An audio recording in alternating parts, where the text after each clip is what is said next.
Nous allons prier. Éternel notre Dieu, merci encore une fois de plus de nous avoir permis d'être en ta présence ce soir. Seigneur, prends contrôle de tout de nous sans exception et que ton amour augmente dans notre vie et que l'amour pour nous aussi envers toi augmente, Seigneur Jésus, afin que tout de nous soit, Seigneur Jésus, entre tes mains. Que ce message maintenant change la vie de quelqu'un et que cela augmente l'amour dans le cœur de celui ou celle qui l'entend. Prends contrôle maintenant de ce moment. Béni sois-tu. Au nom de Jésus, nous avons ainsi prié. Amen. Nous allons prendre notre parole, notre texte de base dans le livre de Jean 5, du 1er au 15e verset. Lisons au nom du Seigneur.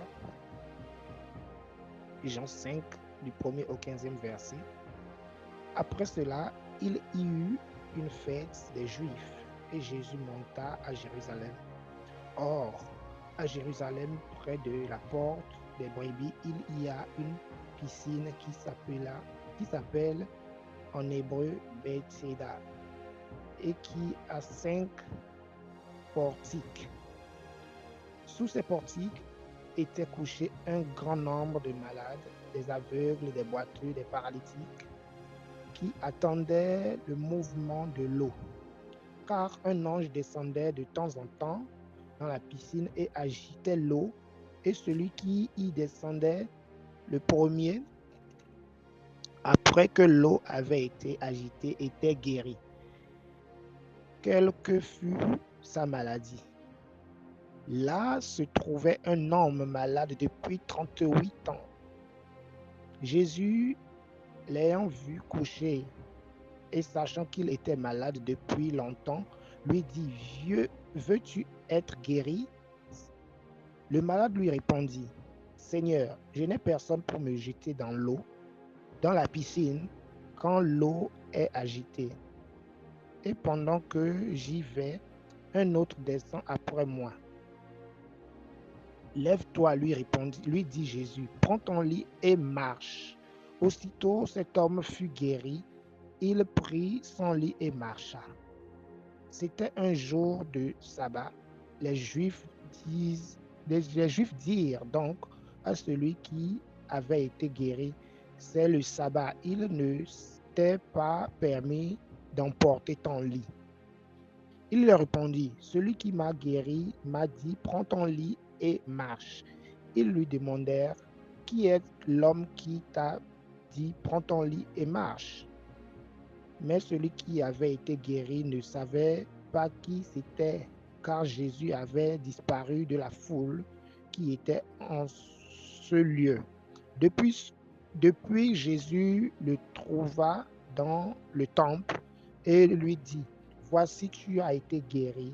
Ne pêche plus de peur qu'il t'arrive quelque chose de pire. » Cet homme s'en alla et annonça aux Juifs que c'était Jésus qui l'avait guéri. Amen. Alors, bien-aimés, le thème de notre parole est intitulé « L'amour, le remède le plus puissant ». Alors, qu'est-ce que nous appelons l'amour? L'amour, c'est un sentiment que l'on a pour quelqu'un, mon frère, ma soeur. Lorsque tu vis dans l'amour, tu dois savoir que tu as un sentiment envers quelqu'un, un sentiment qui t'est très cher. Alors, tu es le fils de Dieu. Ton père s'appelle Amour. Tu ne peux pas être un enfant de Dieu et ne pas avoir son ADN. Non. Je ne peux pas tomber malade si mon père, qui est le Seigneur des Seigneurs, ne tombe pas malade. Je ne peux pas avoir un manque si mon père ne manque de rien. Je ne peux pas être dans la dépression si mon père, qui est le Seigneur des Seigneurs, n'est pas dans la dépression. Je ne peux pas être dans l'échec si le Seigneur, qui est mon père, est dans l'échec. Je porte en moi l'ADN de mon père. Si je suis le fils de Dieu, c'est que j'ai l'ADN de mon père. Le plus souvent, lorsque nous voyons des femmes, lorsqu'elles vont faire le test de paternité, c'est pour rechercher qui est le vrai père. Ils font l'ADN. Amen. Lorsqu'on fait le test de l'ADN, c'est en partant de là, on découvre la vraie identité du père de cet enfant. Peu importe ce que la femme dira, lorsqu'on fait l'ADN, on retrouve immédiatement le vrai père de l'enfant. Amen. Qu'en est-il de toi et moi? Si notre Père est le Seigneur Jésus-Christ, est-ce que nous allons manquer de quelque chose? Je ne crois pas. Je ne crois pas que nous pouvons tomber malades. Je ne crois pas que nous pouvons croire à la maladie. Je ne crois pas que nous pouvons croire à l'échec. Je ne crois pas que nous pouvons croire aux choses qui ne sont pas glorieuses. Nous, pour nous devons croire à la vie éternelle. Nous devons croire à la joie. Nous devons croire au bonheur. Nous devons croire à l'amour du prochain. Car notre Père qui est le Seigneur Jésus, il a été sacrifié à la croix. Lorsque nous prenons Jean 3,16, ça nous dit: car Dieu a tant aimé le monde qu'il a donné son Fils unique afin que quiconque croit en lui ne périsse point mais qu'il ait la vie éternelle. Amen. Il est la vie éternelle. Vous voyez, avec Dieu, lorsque tu as la vie, tu as l'amour de Dieu en toi, tu auras la vie éternelle. Amen. Avec Dieu, il faut croire que tu es vainqueur, tu es plus que victorieux, tu détiens en toi l'amour de ton Père. Amen. Bien-aimés, nous ne devons pas être tristes si nous portons l'ADN de notre Père qui est le Seigneur. Non. Nous ne devons pas être démoralisés, découragés face à une situation.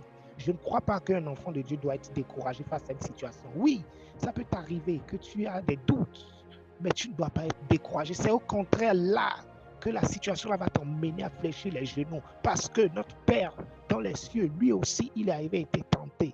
Lorsqu'il a été allé à la montagne, le diable l'a tenté. Il partait pour prier et le diable l'a tenté. Amen. Prenons le livre qui est dans Romains 5, le verset 8. Lisons au nom du Seigneur. Mais Dieu prouve son amour envers nous, en ce que lorsque nous étions encore des pécheurs, Christ est mort pour nous. Amen. Vous voyez, lorsque tu étais pécheur, Dieu a sacrifié son Fils unique pour qu'il meure, pour que tu sois sauvé. Je ne crois pas que toi, tu puisses donner ta vie pour quelqu'un, que tu puisses accepter mourir pour quelqu'un d'autre. Mais regardez un peu le Seigneur, notre Dieu, qui est notre Père. Il a sacrifié son Fils unique. Par quoi? Par amour pour toi et moi. Amen. Donc, tu dois savoir, tu ne peux pas être enfant de Dieu et ne pas avoir la conviction. Tu ne peux pas être enfant de Dieu et ne pas avoir la foi. Tu ne peux pas être enfant de Dieu et ne pas avoir la puissance de ton Père. Amen. Tu es un fils du royaume. Si tu as l'ADN de ton Père qui est dans les cieux, dis-toi que tu es un fils du royaume et tu dois refléter sa gloire, même dans ton milieu où tu vis, même dans ton milieu de travail. Tu dois démontrer que tu as la gloire de Dieu en toi. Mon frère, ma soeur, je ne crois pas qu'aujourd'hui, nous les chrétiens, nous voulons montrer dans notre milieu que nous sommes fils de Dieu. Nous cachons nos dents.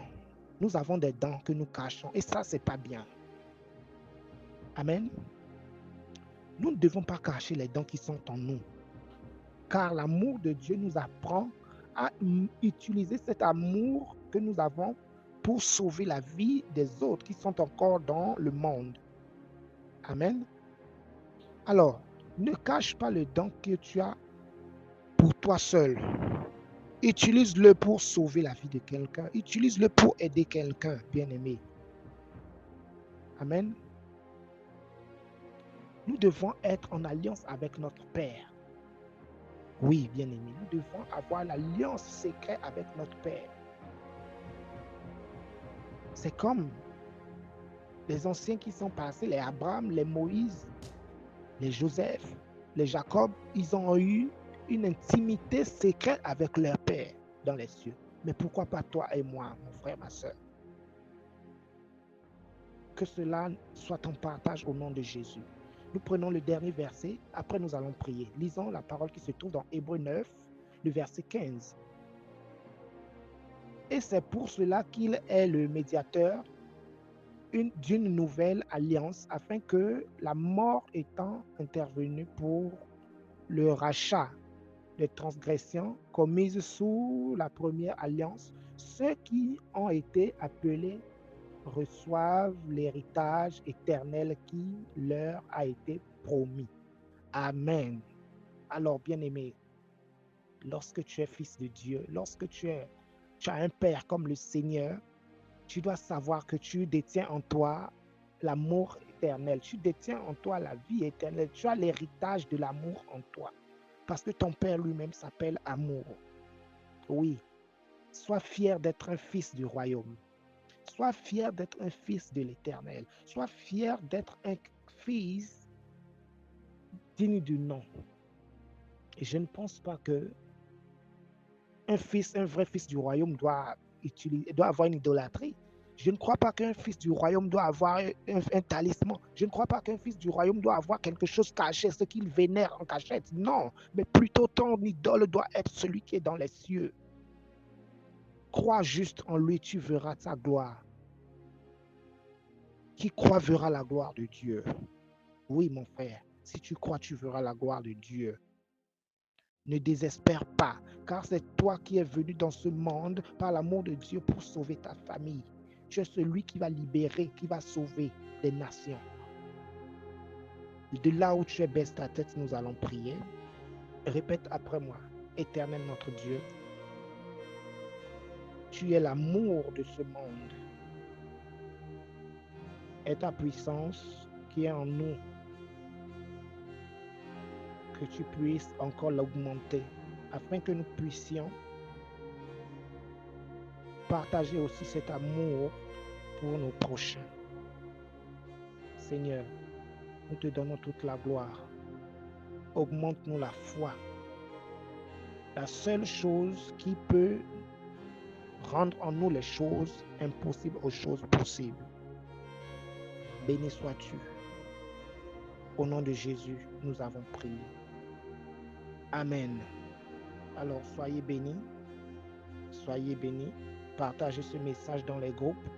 Si vous êtes bénis, appelez-nous par le numéro que vous voyez. Soyez bénis.